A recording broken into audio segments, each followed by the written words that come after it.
I'm Samantha Wong. I'm the Head of Operations at Blackbird Ventures, and I'm also a partner at Startmate, Australia's leading accelerator. So the thing to realise first and foremost about VCs is that they're professional investors. They manage other people's money on their behalf, and in return they earn an income from that. So that means that they need to seriously outperform the index. They won't return funds usually for 10 years. That's a long time to have someone's money locked up.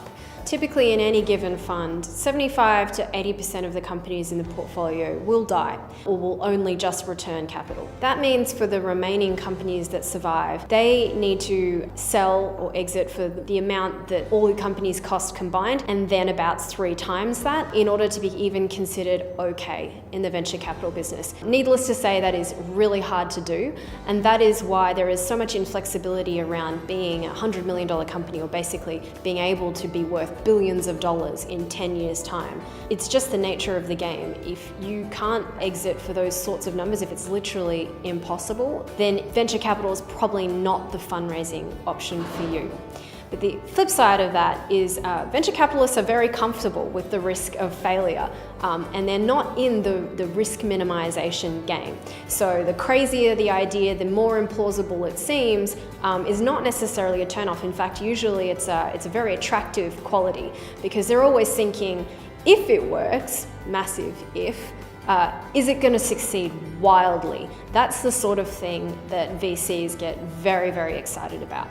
So I'd encourage you always not to think about what has a high probability of success, because VCs don't want a high probability of a $50 million or $100 million exit. They want a high probability of $1 billion or $1 trillion even dollar exit. A really good example of the sorts of companies that attract this higher risk capital from VCs is one in our portfolio called Zoox. It's an autonomous vehicle startup. When we invested, it was basically 2 guys and an idea and the ability to build a prototype and not much more.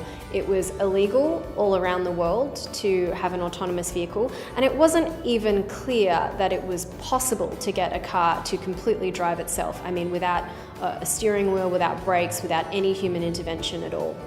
Fast forward 3 years, and now we know that countries all around the world are legalizing this in different forms, and that it is, probably only 4 years away before the first autonomous vehicle hits the road for real. But at the time we invested, that was not clear at all. What was clear is that if they could achieve this, then we would be looking at 100 times improvement what we currently have, and operating in a $6 trillion market. That is exceptionally exciting to VCs, and this team had such an amazing ambition and vision for what they wanted to achieve that we just had to get on board.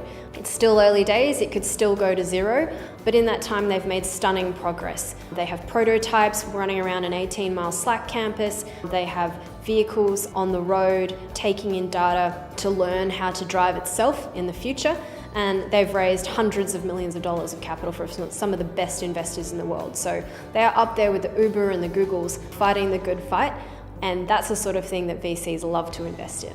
I think one misconception is that a startup is all around the idea. Generally speaking, that's not true. The reason is because startup ideas will change a lot along the way. Even within the first year, you will learn things about the market, about the customer, about the competition that invalidates what you previously thought to be true. So typically the idea will change over and over and over. The things that are more constant is the team and the market, and that's why investors put a lot more weight on those 2 factors. The other thing to realize about the idea is it's probably not as unique as you think it is. There's an accelerator over in the US called Y Combinator. It's the best and most well-known accelerator in the world. They receive 5 or 6 of the exact same idea every intake. And what helps them make the decision is the team that is going to execute on the idea. That's where you learn about who's going to have this connection to the problem that makes them uniquely positioned, or 99.999% more likely to succeed than the other 5 teams who submitted with more or less the same idea. So just don't put too much weight in your idea. Put a lot more investment in working out that you as a founding team have a connection to this problem that you want to solve, and that this is the customer that you can see yourself serving for the next decade of your life, because that's what it's going to take if ultimately you're successful.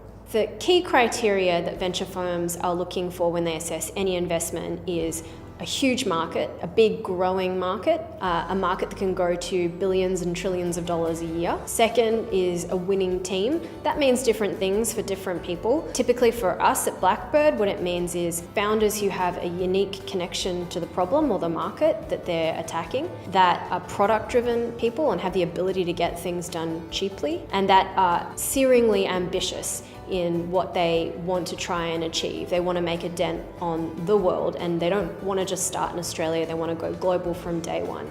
And also what I call like the Jon Snow quality, which is basically being relentlessly resourceful. Someone who will get around obstacles as they come up, who can rally and lead people even when there's no brand name attached to the business they're building yet. This ability to kind of bring everything on their side and move through obstacles is a really key quality we're always looking for. And the third is really a deep problem. Deep problems mean that customers will even care that you exist in the beginning. It's very hard to get the attention of a customer and ask them to pay for something that's not quite finished yet, which is what you'll have to do.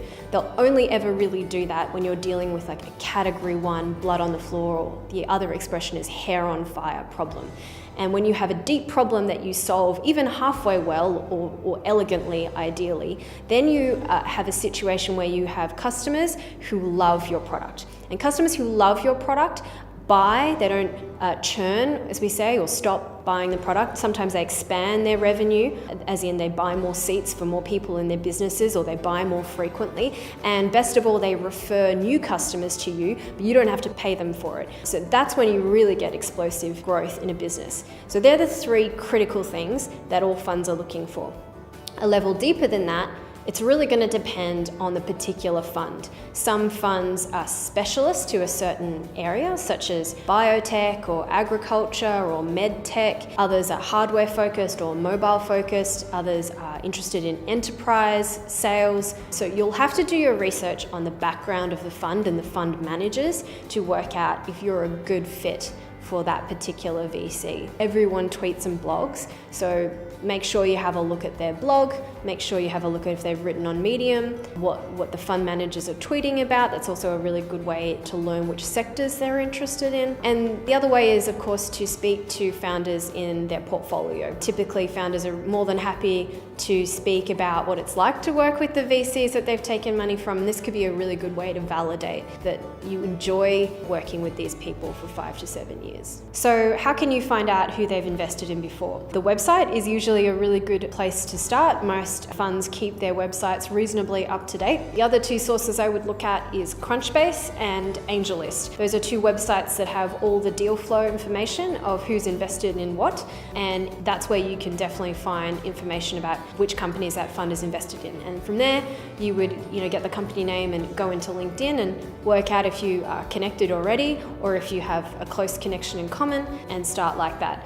But I guess for that reason, that can be quite slow. So, always keep networking while you're building your business, because eventually you're going to need to call on those people in your network for things like introductions. And people will call on you too for introductions. So you can be valuable to other people as well. So when it comes time to actually pitch a VC, make sure you've done your homework. Make sure you've worked out that your company is the sort of industry, sector and stage that VCs like to invest in, and always try and get a warm intro. Even though most VCs will have an email address on their website, you are very unlikely to get a positive response from just a cold email. A warm intro is an introduction from someone who knows the both of you. The best sort of intros are introductions from founders in their portfolio already. That will almost certainly get you a coffee meeting. The next best thing is maybe an investor in their fund.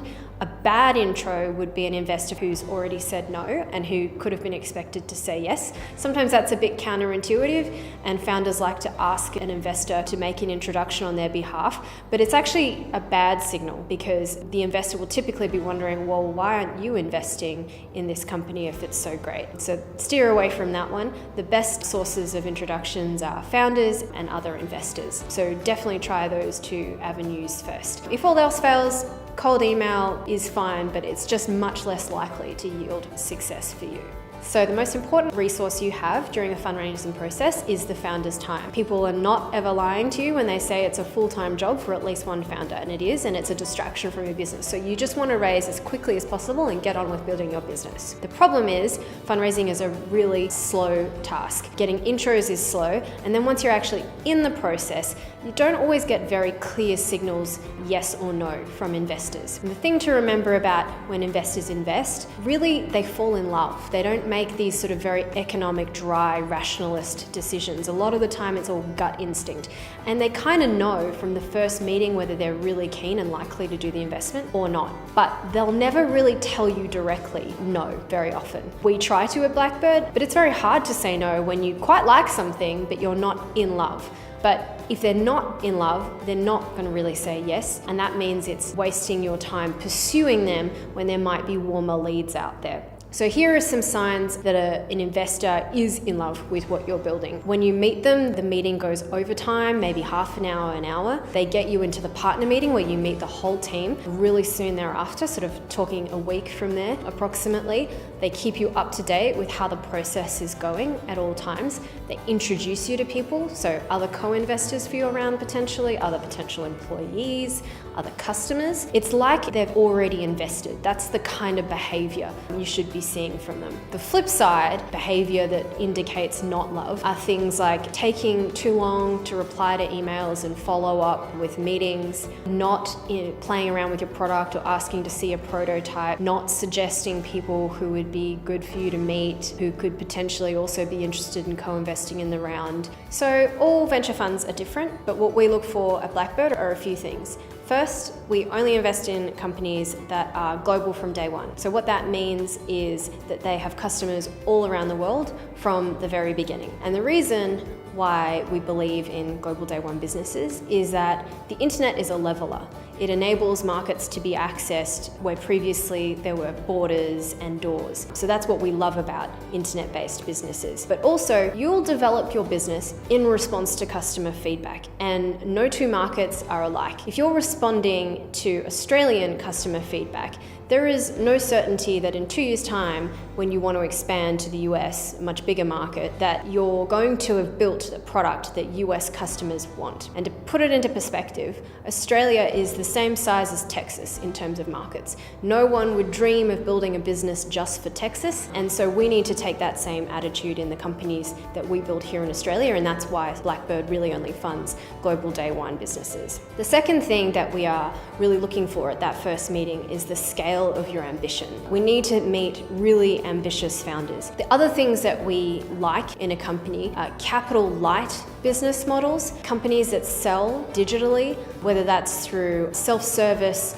websites or with a low-touch sales model where people, for example, find content that's out there on the internet, which leads them to the homepage, and then perhaps they try a demo themselves before a salesperson closes the deal, so to speak. This is a really unique time in history. You can start a company right now. It doesn't matter that you don't have an MBA. It doesn't matter that you don't have 10 years experience. In fact, sometimes that's an advantage because you're not copying what other people did. You are being original and creating new processes and ideas where there weren't any before. The most important thing is that you have an amazing vision and that you have the ability to just execute and get it done. Relentless resourcefulness. The most valuable companies in the world today, Google, Facebook, were all started by university dropouts or recent university graduates. And they had no experience in building companies, but they just did it. There's a good example in our own portfolio of how we backed founders who didn't necessarily have what it took on paper to build a really successful company. It's a company called Canva. It was founded by 3 co-founders, but when we first met the company, it was 2 co-founders. There were a couple, they were in their early 20s from Perth. They hadn't even finished uni,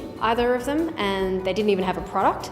They just had this idea and this vision for democratizing access to fantastic professional grade graphic designer tools. At that point in time, you had to study Photoshop for a year to have the hope of building anything that looked half decent. And yet visual communication is this really important skill that we all need to have these days. And they just wanted to make that really, really easy and accessible for everyone. What made us back them when there was not really that much to go off was the fact that they had actually done a similar version of Canva in the past. There was the seed to the tree tree that would eventually grow. So they started in their first year of uni a high school yearbook making web app. They went around and sold that service or product, if you like, to 100 schools in Perth as 19 or 20-year-olds. That's incredibly impressive. Like the hustle that's involved with selling to schools when you haven't even built the product yet showed that there was real determination and grit and real passion for the subject matter that they were creating. And the fact that they could create a market in this very small, narrow niche